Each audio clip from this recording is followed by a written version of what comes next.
مسلم قوم کے اندر پائی جانے والی جہالت اور لا علمی.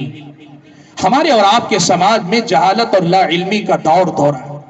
آپ یقین کریں ہم میں سے جو لوگ موحد ہیں ان کی بھی اللہ تبارک و تعالیٰ کی معرفت اپنے کمال کو نہیں پہنچ پاتی، اور جن لوگوں کو توحید ہی نصیب نہیں ہے وہ اللہ تعالیٰ کی کما حقہ معرفت سے آشنا کہاں سے ہو پائے.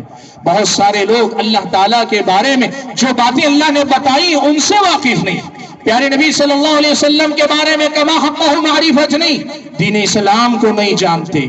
امام نووی رحمت اللہ علیہ نے ایک بڑی اہم بات لکھی. امام نووی رحمت اللہ علیہ نے بڑی اہم بات لکھی، کہا انسان کی فطرت میں یہ ہے کہ انسان کسی سے بھی محبت کرتا ہے، اس محبت کے پیچھے تین میں سے کوئی ایک سبب یا تینوں سبب ہوتے ہیں. اما لجمالہ واما لکمالہ واما لنوالہ، یا تو انسان کسی کے جمال یعنی خوبصورتی سے متاثر